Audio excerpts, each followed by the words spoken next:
Hey, what's good, party people? Welcome to this East Coast, West Coast connection that we call the Subliminal 209. Rocking and Uncle Freezie rocking together on your Saturday morning.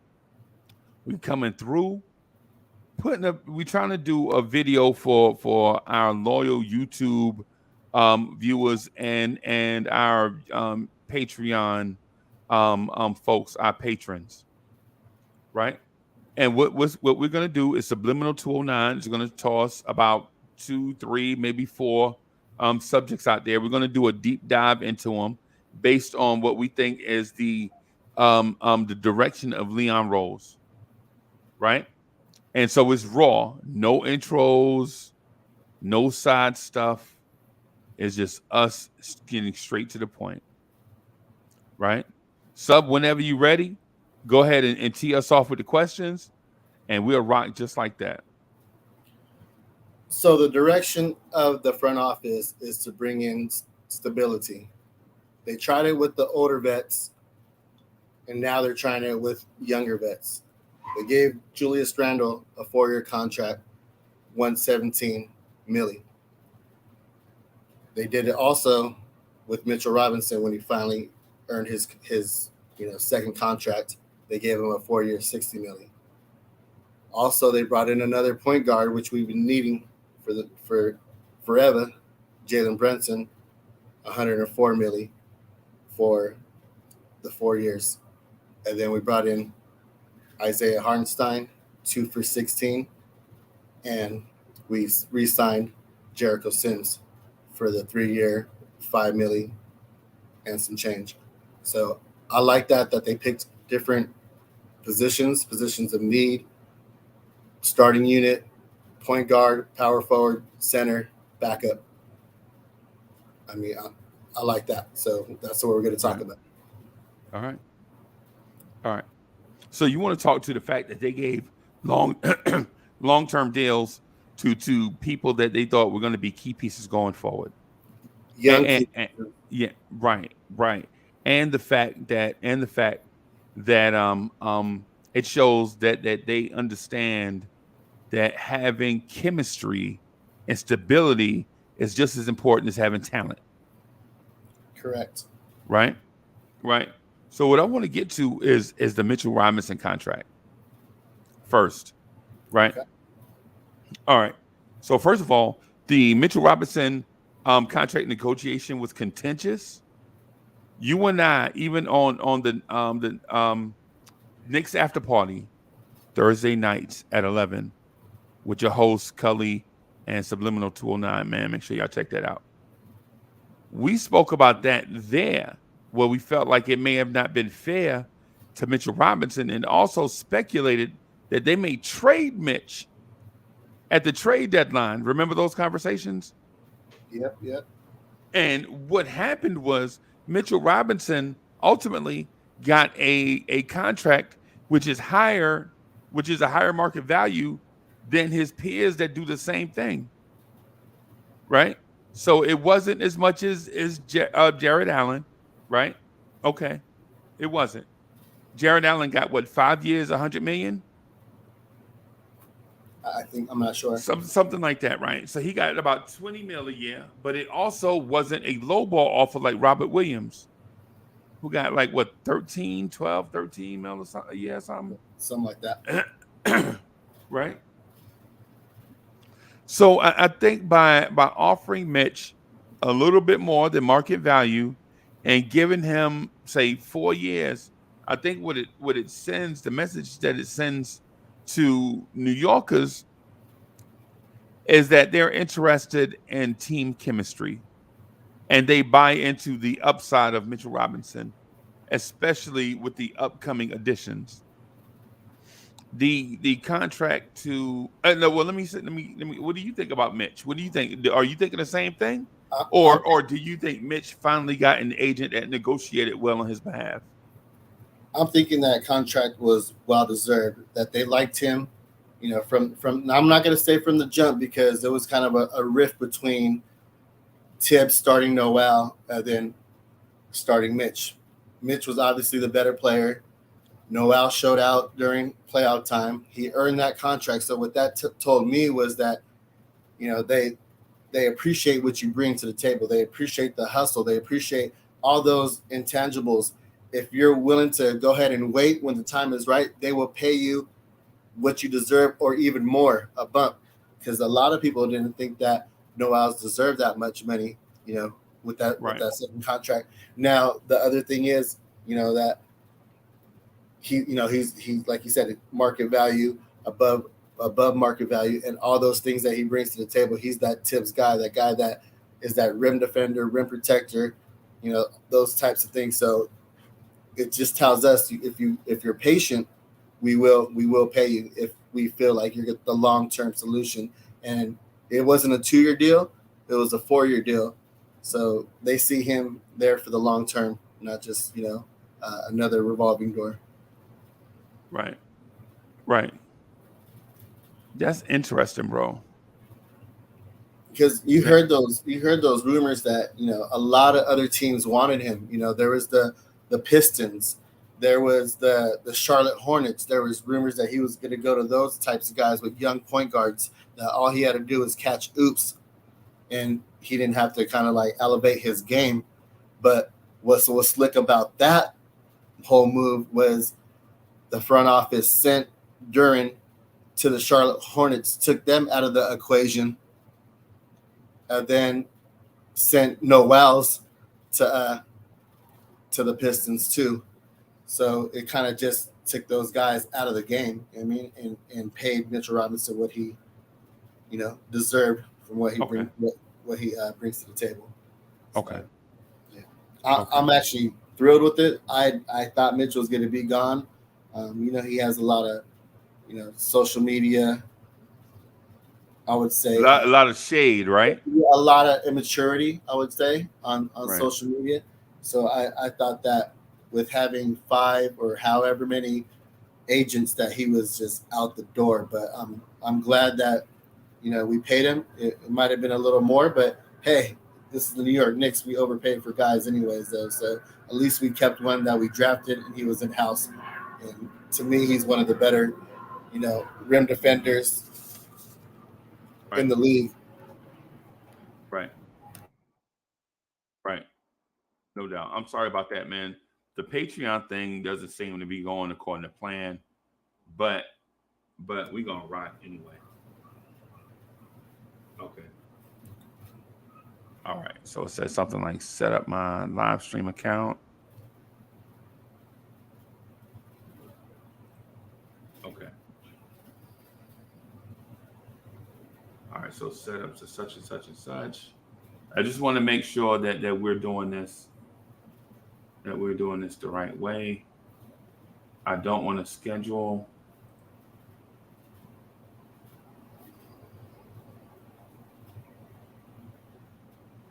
Appreciate y'all rocking with us and being patient with us. We're just trying out something new.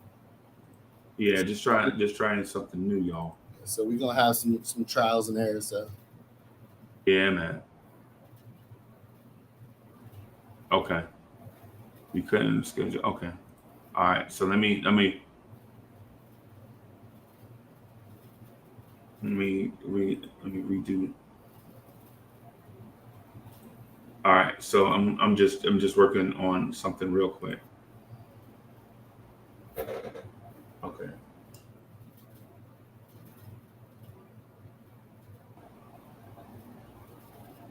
Okay. Patreon is making this a bugaboo. Okay.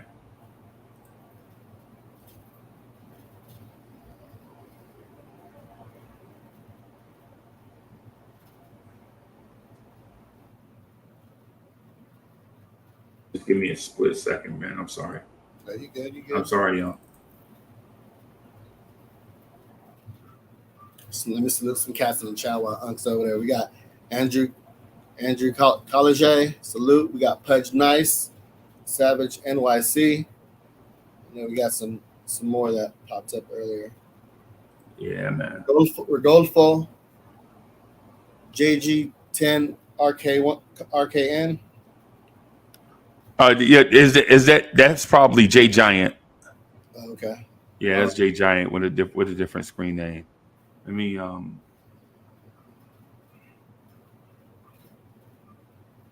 yeah, this thing is bugging. You got Morocco Joe.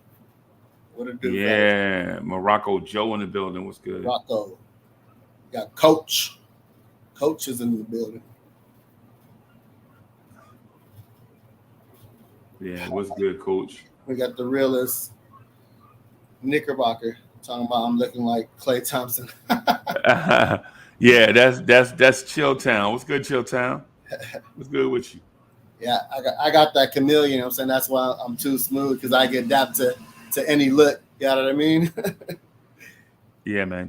Yeah, man. Hey, y'all, be patient. I'm just trying to link up some stuff. It's the first time that I'm doing it, so just be patient with me, man, as I go through and do this thing. Hey, how does the mic sound? On the mic sound good? Crisp. Cool. All right. Hey, I gotta. What it do? I know you in the lab right now, just making dope songs right now. So salute to you, brother. Mr. Vince, OG, triple OG, Mr. Vince. What it do?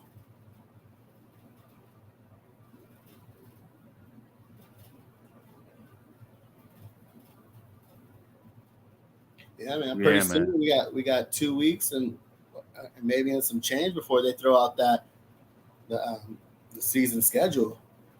I'm saying that's going to be super exciting. I'm hype about that. That lets me know what games I'm going to. When the Knicks play Portland. So, yeah, man. I'm hyped. Okay. All right, so I got one. Okay. Yeah, so I do want to leave and go ahead to this. So the stupid thing had me scheduled for tomorrow. All right, so the Patreon fans, they'll pick up at 12:55. They'll pick it up at 12:55. It should have been going straight to Patreon, but not to. But whatever. We here, we rocking. Right. Yeah. So how important is the stability, based off of what you asked me? How important is the stability of the roster, knowing that this roster still needs a superstar or two?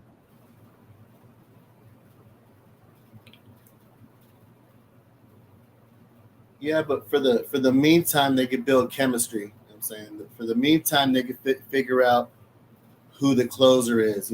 Figure out, guys spots. Where to be at. Just those types of things.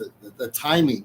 There's the timing with oops between Brunson and Mitch, or just catching guys going baseline. Just those types of things. Just getting them in their spots, being in the right spots. Just the flow, the offense, that chemistry is important.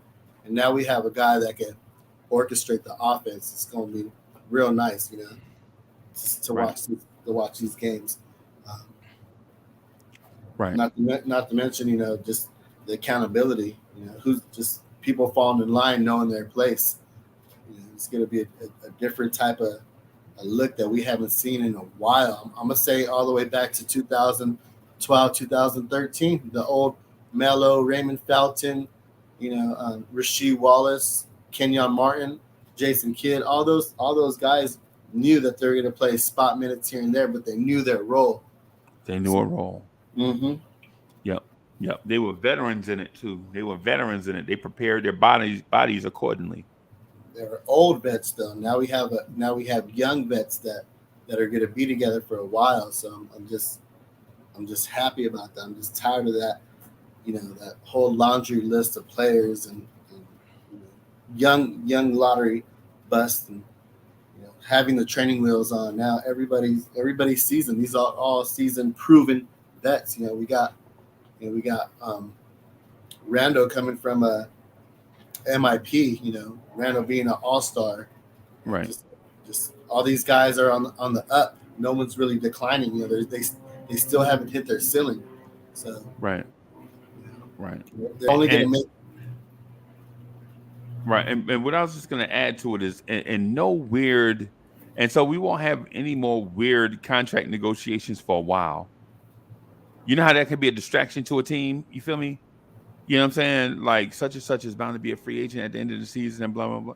The only person that you feel like maybe can leave as a free agent is Derrick Rose, and that's because the team has a team option, not because his contract is just up. You know what I'm saying? So now you could basically play free. You know what I'm saying? How do you feel about the Hartenstein edition? I'm still doing my research. Y'all tune in on Thursday, Knicks after party. I'm gonna break it down on Isaiah Hartenstein, just his play, what he brings to the Knicks, the offense. That he'll be not. I'm gonna say not the offense he'll be running, but how he'll look in the offense while it's running. The just those types of things. So I'm gonna fall back and leave that for Thursday though, but. It's a great addition though. It's a different element of what we had. We had that carbon copy of Mitchell Robinson, Sims, and Noel. Yep. And this guy just brings a different element to the team. Right. Right. On passing, taking guys off the bounce. Creating for others while creating for himself. Right. So it's no more you're setting a screen, your back is to the basket, and you're just handing the ball off. This guy's going to turn around and either get his own shot or get a shot for others. So I'm super hyped about that. Right. All right. So it showed up. And he's another 2 years, for $16 million. A great contract. We're talking about $8 million a year. Right. That's a great contract. I ain't mad at that. So if you would have just gave Mitch 12 and then gave him 12, nobody would have been mad at that either though. So we kind of want to give more money to the guys who are proven and the guys who've been loyal to us. So I ain't mad at that at all. I ain't mad at all, bro. Mm-hmm. I'm not mad at all at that. You know it's been a while since we've been able to look at these contracts and be like, hey, congrats. I'm saying I'm giving you your flowers because we didn't take an L on these ones. So right. We're not throwing money out to these washed up vets anymore. Everything's right. And everything's planned on how they're spreading out the money. That's why this RJ Barrett one is going to be really, is really going to tell us how they view him and how much money he gets and, the whole story. So we'll see. He's just the next one waiting to get paid, but we'll save that for another conversation. Yeah, man. I like the question that you asked. I think it's a good question. I think it's one. Let me move this stuff around. I just want to check out how this thing. Okay. So I like the question, man. I like the question you asked because it's all about stabilizing the franchise, right? Stabilizing the franchise, which is a good thing for everybody. People know they're gonna be here. The coach always knows who's available. The front office don't have to address certain. There's for some positions, there's no such thing as a position of need. For some positions, which is good. I kind of like that. I like that. And you gotta remember, if Rose stays, relatively healthy and it's only, nicks and nothing major, no kind of major injury, I wouldn't be surprised if they, restructure his contract and he stays there for less money just to be with his guy Tibbs. Mm-hmm. If we're winning, we're making the playoff run. He's being productive. His minutes, is on a minute constriction, and he's producing and he's relatively healthy. Who's to say that we don't keep him for a couple of years more on a veteran minimum or something like that? What do you need him for though? What do you need him for when you have an up and comer trying to break his way into the lineup? A guy like Miles McBride. I'm just throwing different scenarios out there. Maybe Deuce doesn't take that leap that we're hoping for. Yeah.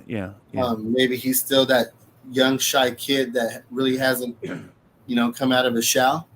Right. So, if that happens, then maybe we keep Rose around a little longer. or Right. or we flip him at the trade deadline.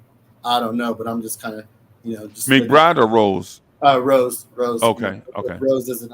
I just don't think that there's much value out there for Deuce McBride. But if we're not doing as well as we thought, maybe the chemistry wasn't there. It's taking longer for us to pick up. Rose is still relatively healthy, and a playoff team wants him for whatever. I mean, I can see that happening as well too. But I'm just looking at both sides of the coin, or different ways we can different aspects. Yeah. No doubt. You got another question, man, or you want to drill deeper into this one? I mean, we could still be on the consistency of the contracts, but we could switch it up to a different player. Okay. We can switch it to different players. So we went a little bit of Hartenstein.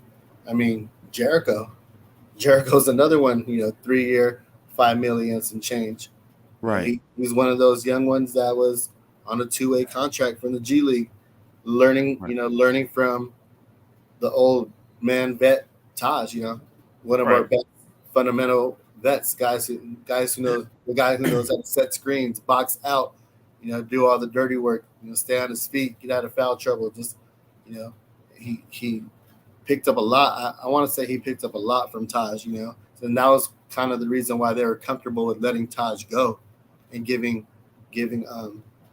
Sims that contract, because he kind of absorbed, he's that sponge that kind of absorbed all that information. He may not speak a lot though, but he took in a lot of that info from Taj being on the bench next to him. So another well-deserved contract, another, prove what you're capable of bringing to the Knicks, and we'll give you what you deserve. So I know a lot of Knicks fans were maybe expecting him to be that backup, but we know with the center position, there's going to be a lot of minor injuries, missed games here and there, maybe back-to-backs, where he's still going to get his playing time. He'll get more minutes than he did last year. Just a simple fact that now he's the third option off the bench and no longer the fourth option. Was it the fourth option? The third option? The fourth option. Yeah, it was the fourth option, because we had Mitch, Noels, Tosh, then Sims. So now he's the third option with more minutes. Assuming maybe Mitch gets into foul trouble, then Hartenstein's next step, but then he's gonna need a breather regardless. So right. So yeah, I'm just and then what Jericho showed off in summer league, I'm saying bringing the ball up, taking euros. I mean, he took a little midi, nice little post up moves, spin towards the hoop for layups. I mean, I was just super impressed. Was that him with those? Because I saw Micah Potter try to do those same moves, and Micah Potter looked like your homeboy that can't dance, but always the first on the dance floor. Right. He looked like he was dancing in quicksand, huh? Yeah. He tried. You remember when we were watching the game? Micah Potter tried to do that Euro, and he did the Euro in place. Didn't go anywhere. Remember that? But he wasn't going nowhere. But he wasn't going nowhere. And so the reason why I asked is because, is that something that these guys learned on their own, or is that the coaching staff teaching them that and expect them to do it?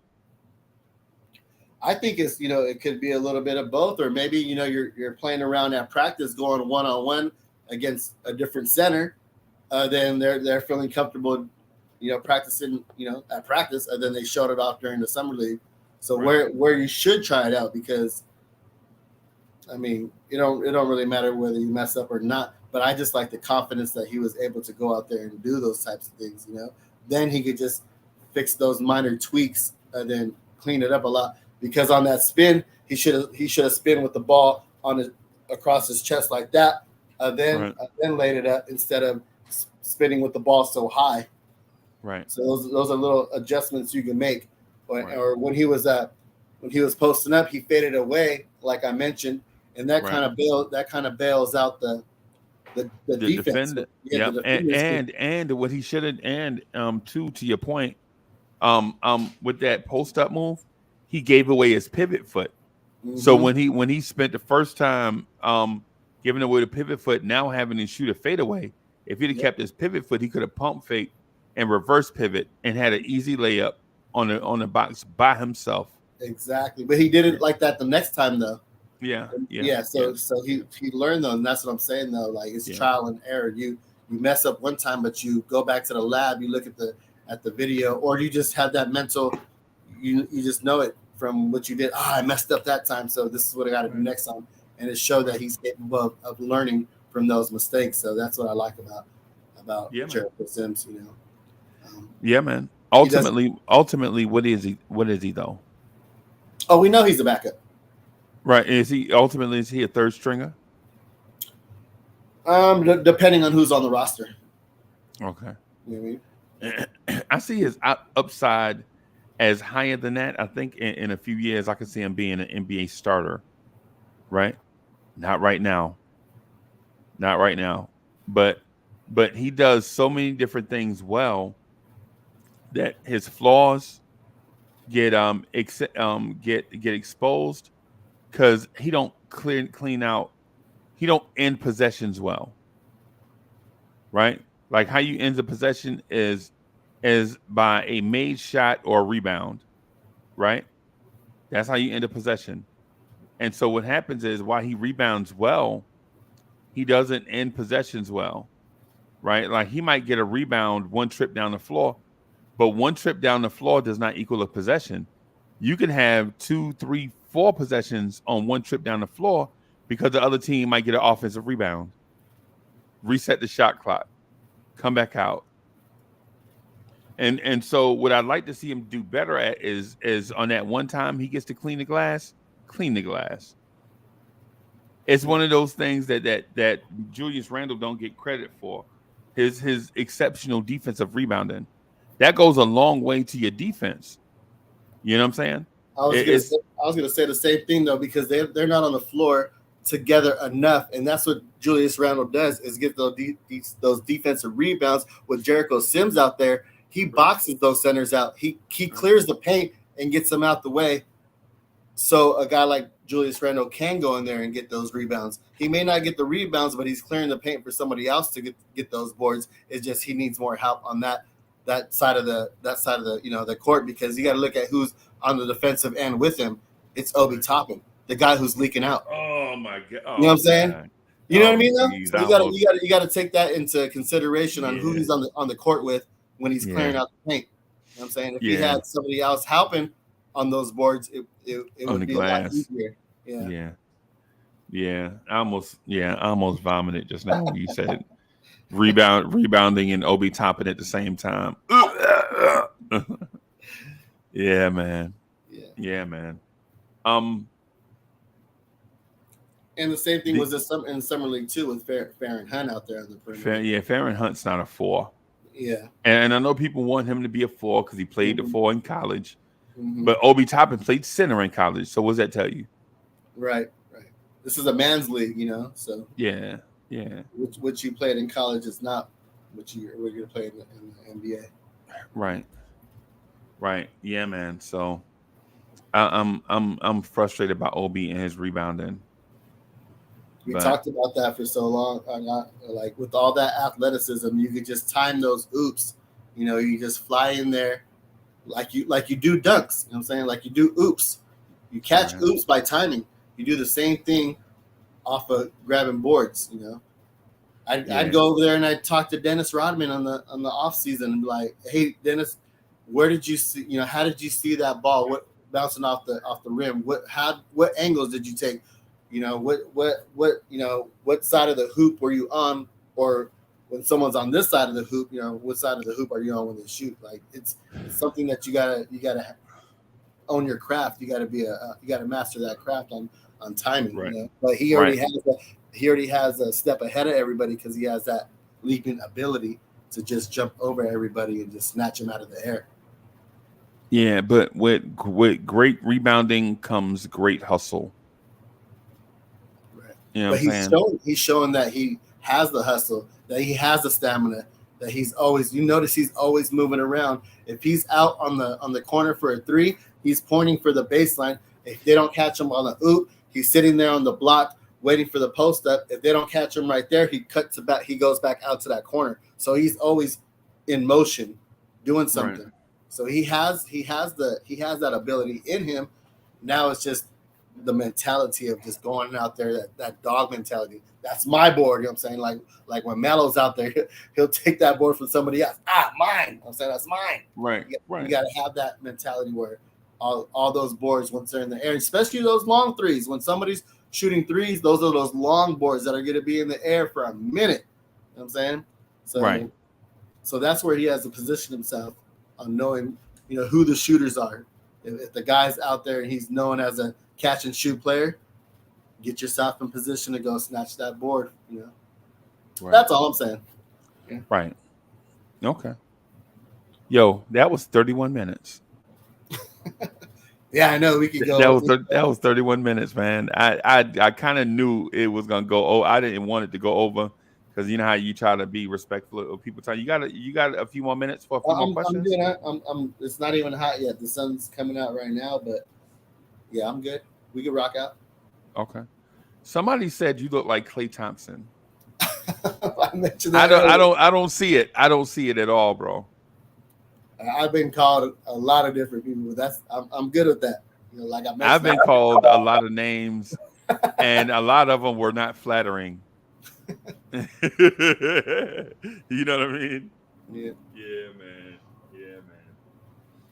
man. So what's next? What you got on the agenda? That's fire away.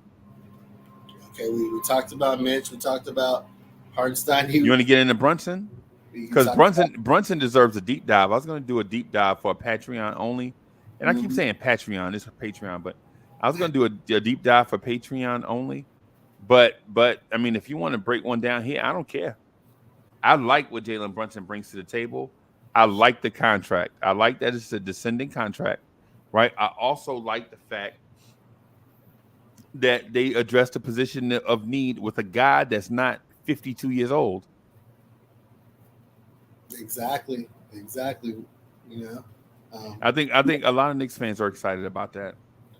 Another up and coming rising star, someone who showed up in the playoffs, and that's why they say stars are made. So, right. It's been a while since we had a 3-level scorer, someone who can get their own bucket, create for others, score on their, be a closer. Right. I mean, I was talking to Kelly the other day on the show. I was like, I was at the Portland game. We were up by 20 and some. Next thing you know, we couldn't score for minutes at a time. Like someone put a lid on the rim. On the rim. Yep. And everybody was just clanking. If we would just had somebody to just keep us afloat and just score, while everybody shakes off those jitters and gets loose again. I mean, we would have definitely, all those close games, there were a lot of close games that if we only had someone that could just put the ball in the hoop, we would have won a lot of those close games. Yeah. And this is somebody that we can depend on. When guys are down and out, when there was nobody holding, players accountable, he brings that leadership. He's gonna rally up the troops, and that's what I like about him. He's a well-spoken, intellectual young man who people are gonna listen to him when he speaks. And it's kind of like, see, I'm gonna show you. Not only am I gonna talk about it, but I'm gonna walk. I'm gonna talk and walk. So I like that about him, and I just feel like he's gonna make the whole team better. Getting guys in their spots. There's a lot of times where passes, people are just off on their passes, nowhere even close to it. I mean, the rock was going into the stands. Like, come on, come on, man. Who was even there? Then nobody was saying, "My bad." Everybody was like, "It was your fault. You were supposed to be there." Like, nah. Yeah. Make sure those passes are crisp. He's gonna make sure guys are where they're supposed to be, and just accountability. And not just him. Oh, I'm sorry. Go ahead, bro. I was going to say one last thing. It's not just him holding himself accountable. He has his family members there, as far as his pops, his godfather, you know what I'm saying, and everybody in the front office and staff to kind of hold each other accountable and talk about it, you know. Right. And my that same Portland game that you talk about, Knicks fans have this weird thing. Knicks fans have this thing of short-term memory and long-term memory at the same time, but they make it convenient. So you remember the OKC game that we lost? Right. Where we couldn't shoot. We win that game with Jalen Brunson. We win that game with against Portland. We win that game Against Magic.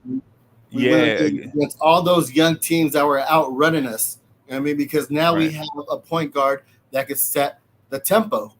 You know, right. When to start the fast break, when to slow it down, when to set up the offense, when to just, you know, when everybody's backpedaling, and then you kind of just slow it down, and then take off and get your own bucket real quick. Right.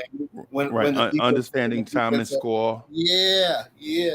Understanding when the timing of the score. So it's going to be nice. It's like the quarterback when he rushes the play or he's there's a no huddle play, or, you know, this knowing the defense on who to pick apart. Like those types of things. We finally have a quarterback to run the team, and the teams the sets are going to look so much smoother. As long as he's not like Trey Lance, I'm good. As long as he's not a Trey Lance type quarterback, I'm good. A dual threat quarterback.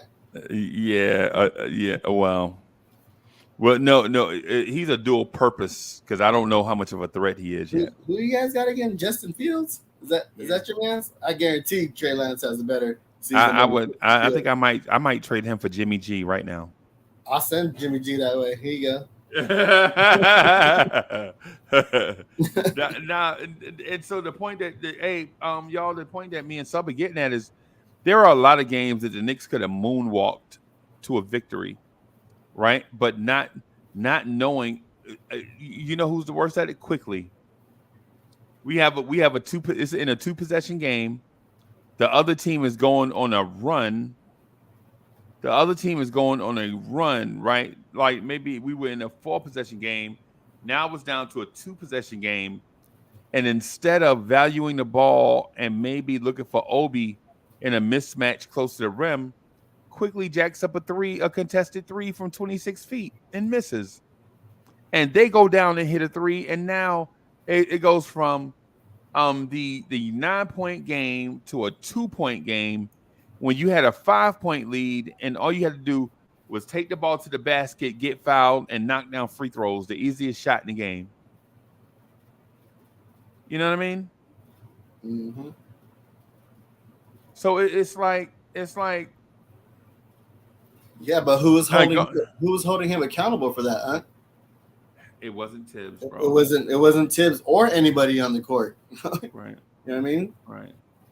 Right. But the point I'm getting at is at when you get to that level, you have to understand time and score. The other team's going on a run. You don't want to give them more shots. You don't want to miss more shots. When they're going on a run, you don't want to miss more shots and give them more shots. You know? I mean, it's frustrating, man. Yeah, I mean, he's a big shot maker and a momentum, you know, swinger as well, though. So he's willing to take those risks. He just needs to know when to take them and when not to take them, because there's times where he chucks up that 3 from the logo and the defense isn't set yet, and I'm like, I'm holding my breath, but then when it goes in, it changes the momentum of the game. But man, he's been here 2 years. Yeah, right. And he's probably taken 100 of those, and I think he maybe only hit 7 or 8 of those momentum threes that you talk about. It's not even worth it. He's been here 2 years. He probably taken 100 of those. Oh, the defense looked like they reeling Quickley from 3 from the logo. Bounce. Quickley. they on the ropes. Keep them on the ropes, bro. Then you don't have to go for the knockout. You don't have to throw the haymaker there. You know what I'm saying? Because ultimately, if you go to the rim and get fouled, that's a win for you because you shoot 88% from the free throw line. Right. And what that also does is it forces that team to go down and make 3 shots consecutive instead of 2 shots consecutive. Right? There's no Quickley. There is no 6-pointer in basketball. Like if you shoot it from 27 feet and make it, it's still only 3, right? And if they're down 6 and want to tie it, they have to hit 2 threes. And you give them the opportunity to do that. That's what I'm saying. You got to be smart in the way that you approach it. You know what I'm saying? We got to be more smart, heady basketball players. We got to be a more smart, heady basketball team. Ironically, his name is IQ, and he takes dumb shots. I think he got better. I like him, by the way. I think he's gonna be just as good as Jalen Brunson, maybe better eventually.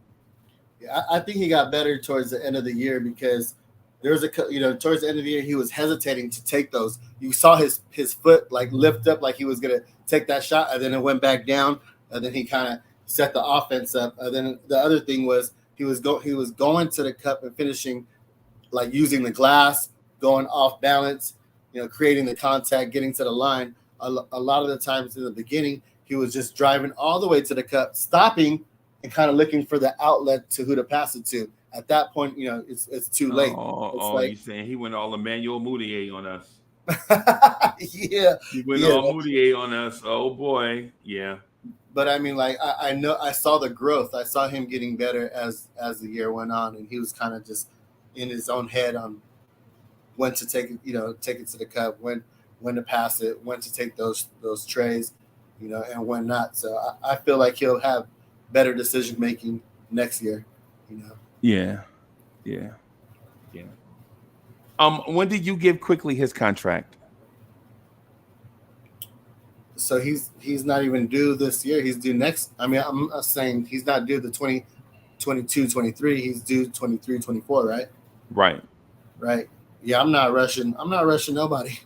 I'm not rushing nobody because then that kind of locks us up on other moves on who else we could bring in and what else we could do. So if he pays attention to what we've been doing, be patient, show your production, show what you're worth, we will pay you. Right. So as long as he doesn't go left and think he's full of himself and he's all Hollywood because he's been doing a lot of that. Going to clubs, white parties, and things like that, and he doesn't start feeling himself, then,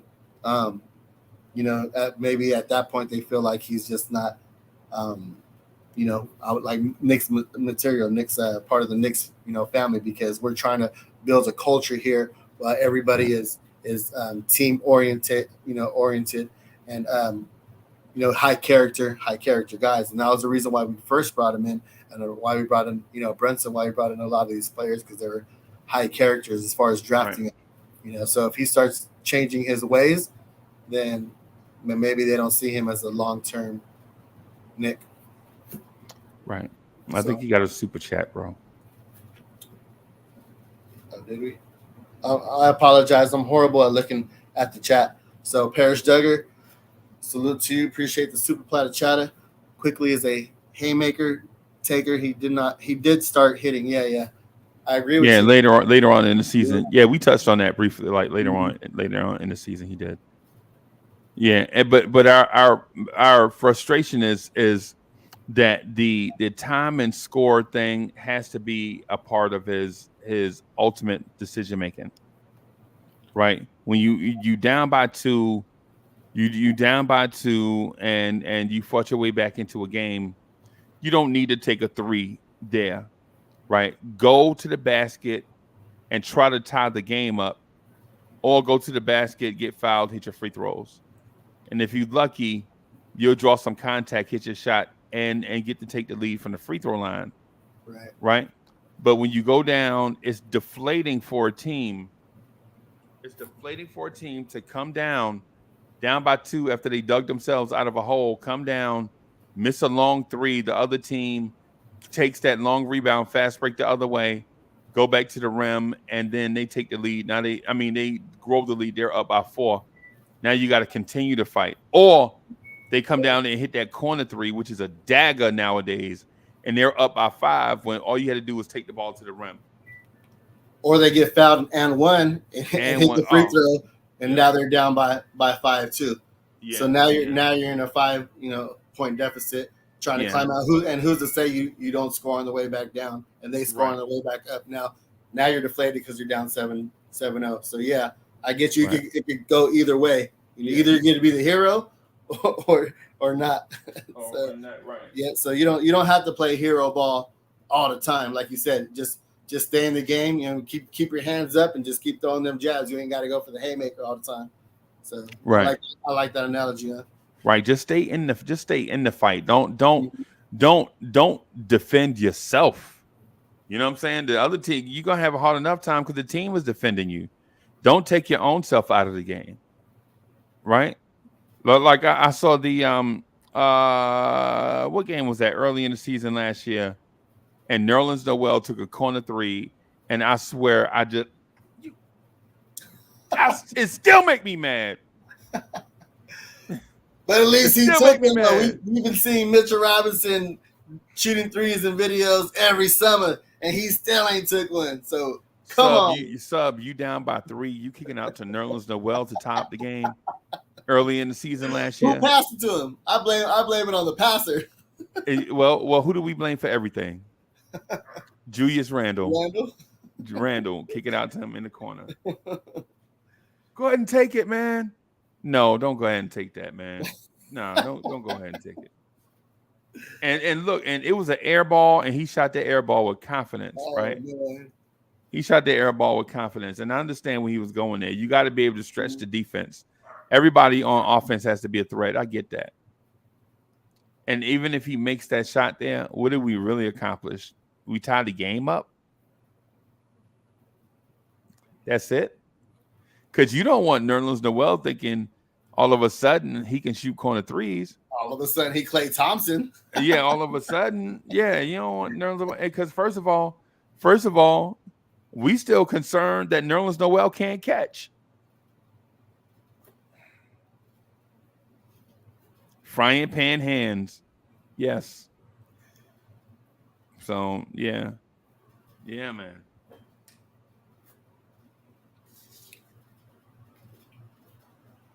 Yeah, man.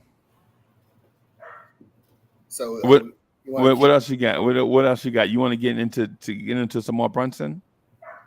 I mean, we could talk about Brunson for a while. Yeah. Because it's just so much that he brings to the Knicks, is so much uplifting, from the starters to the bench to the locker room to on the floor to off the floor to game room, film room. There's just a lot of leadership that he's going to bring, a lot of leadership that we talked about IQ.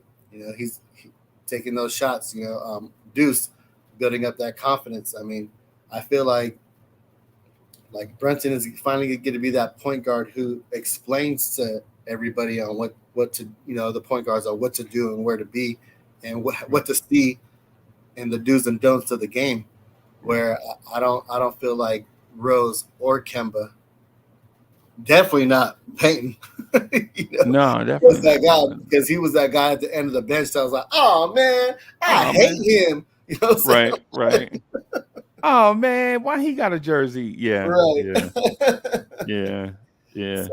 So finally, we have that like I said, that quarterback that's gonna bring the best out of everybody, on and off the court. Hold guys down. Let them know, hey, I got paid just like you got paid. That don't mean you got to blow all your money on a fat chain. Right. Put that money into, invest it into something, because this ain't gonna be forever. Your next contract isn't guaranteed. Those types of things. And you're hearing it from a peer. You're hearing it from someone that's similar to your age, and not just like me talking to my kids. Pops, you don't know nothing. Just stay in your lane. But when they hear from their brothers, they're like, oh, you know what? That makes sense. That makes sense. Yeah, like spend your whole paycheck on a PS5. That makes sense. Because we still home with pops. Right. Yeah, you know what I'm saying? Really, man? Mm-hmm. Hey, you got another super chat, bro. I told you, Unc, I'm horrible. I'm horrible at looking at the chat. Okay. I apologize. Okay. I apologize, y'all. Parish Duggar, salute once again for the super platter chatter. Brunson doesn't choose us if DM was here already. All right. All right. Yeah. I think he was coming regardless. I think Leon Rose' backcourt of the future when he first got the job was Jalen Brunson, Donovan Mitchell. I think those were like his two sons, kind of. You know what I'm saying? Like the prodigal sons. You know what I'm saying? Both are off in different directions because the dumb front offices before he got here didn't choose them. Jalen Brunson should have been a Knick from go, right? And Donovan Mitchell also. That's as plain as you can make it. You know what I'm saying? So it was destined to be. Yeah, man. So we got about 9 minutes that we can rock, bro. I got about 9 minutes that because I gotta Saturdays because I try to do this 7 days a week, but Saturday afternoons the missus is like that's off limits, right? So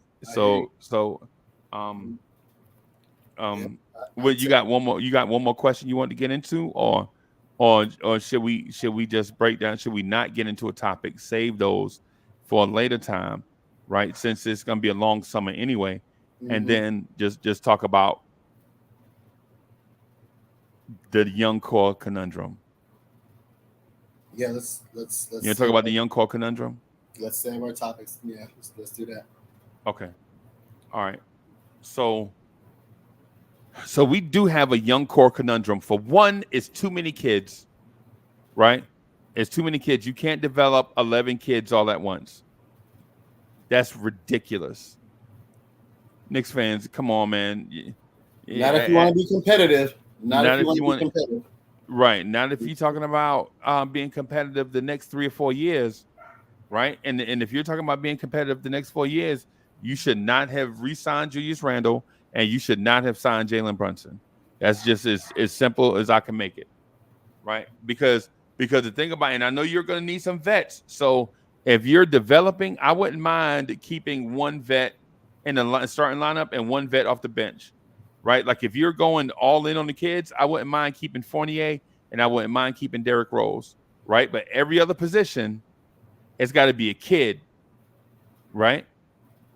Right. And so even if you didn't keep Fournier and chose to play Cam Reddish there, right? Then sign Jalen Brunson, but move Evan Fournier, right?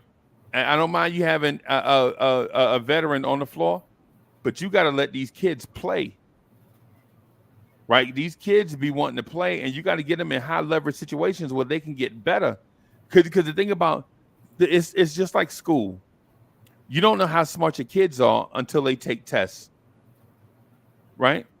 Because I remember like being in second grade, and the teacher gave us a quiz, and it was the first time I heard because back in the 70s, a quiz was only that stuff that you saw on TV. At my age, in the 70s, a quiz was only that thing that you saw on TV that everybody got nervous. And then one day, my second grade teacher said quiz. And all of us got so nervous. This little girl named Tamika started crying. I don't want to do a quiz. I don't want to do a quiz. And the teacher's like, it's only a quiz. And she was like, and this is my teacher. She was a heavy smoker, so she had like the smoker voice. Uncle Freezie, go clap these erasers so that we can get ready for the pop quiz. And I was like, oh man, she just put the pressure on me. Now when I come back with these erasers, she gonna start the pop quiz. Everybody gonna be mad at me because I came back. So I took my time out there clapping the erasers.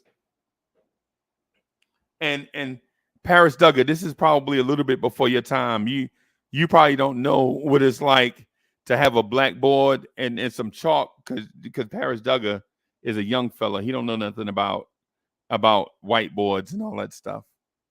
Yeah, hey. And Chilltown wouldn't know nothing about being a second grader at PS 15 in Jersey City, New Jersey. See, Chilltown wasn't the realest nigga wouldn't know anything about being a second grader in Jersey City at PS 15 during the 70s. He probably wouldn't know nothing about that. But I'm going outside clapping the erasers. And she come outside with a cigarette sub. That cigarette was about long as my arm, right? She like, Uncle Freezie, I understand you nervous about this quiz. The other kids are nervous too, but it's just a quiz. All you got to do is just write down what you know. And she smoked this cigarette so fast, and it's like the ash is like hanging off the thing, but it won't drop. You know what I'm saying? It's like the ash is like hanging onto the cigarette, like help. You know what I'm saying? She smoked the cigarette real fast, and it's like, and so we go back inside. You know, I come back in with the erasers with the teacher, and as I'm walking to my desk, I can hear all my classmates like, "Oh man, you sold us out, man. You chump. You man, you make me sick. Like I'm the reason for the quiz.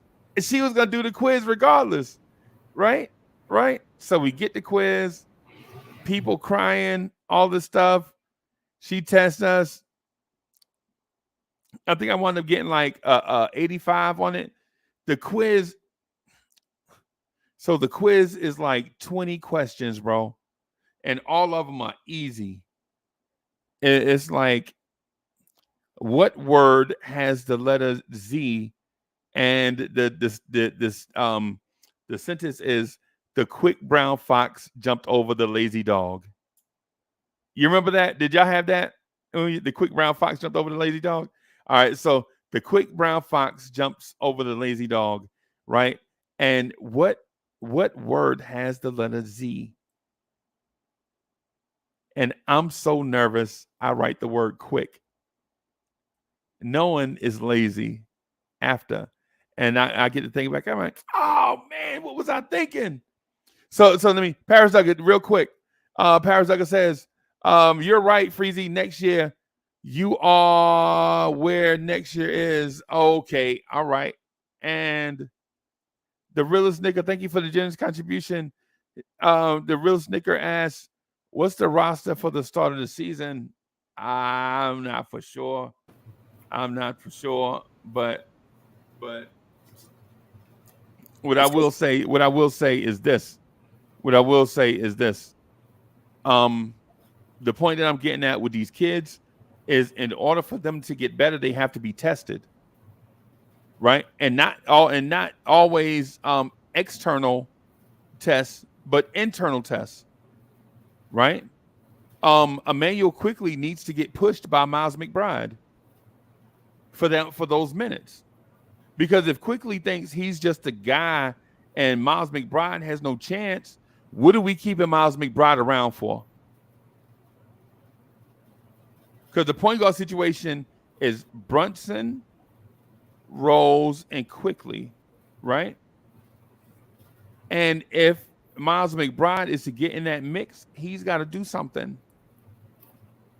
I think it's the other way around. I think it's the other way around. I think that, IQ is looking at Rose as that's my spot because Brunson his spot's already solidified.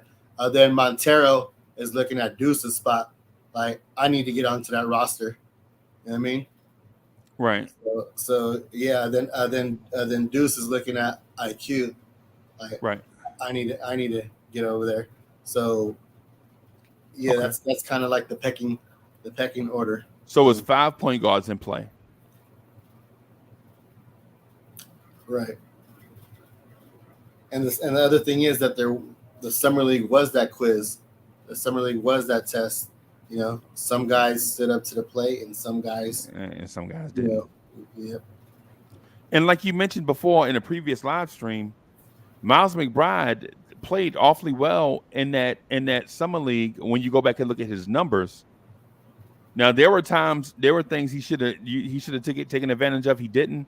Well, you can't go back and rewrite history, but when you look at the measurements of what he did overall, the statistics, think he did pretty well. Hey, Sub, I gotta end it right here, bro. I was trying to keep it to 30 minutes to an hour, and we just cruised over an hour. It's all good. It's all Bro, do you know how easy an hour goes by when you talk Knicks, bro? good. Yeah, I mean, We got to get you on. We got to get you on that. Hey, do you root for a football team? Is there a football team out there on the West Coast that's halfway decent? You know, it's bang bang, not a gang all day. Oh, jeez. Because we doing the Legends channel, man. We want you to we want some folks that. Hey, GI, we gotta set up the fantasy draft too. I'm gonna hit you up. I'm gonna hit you up sometime before the weekend is over. Everybody, listen. Thank y'all for coming through, cruising with us for a little bit. You know, we doing this East Coast, West Coast thing. We just cruise down the street a little bit. You know what I'm saying? In our low rider. You know what I'm saying? Just hitting a little couple topics. You know what I'm saying? Thank y'all for watching. Patreons, thank you. YouTubers, thank you. We out of here. Y'all enjoy the rest of y'all day. I'll probably see y'all in like 3 or 4 hours. Later. All right, y'all. We out.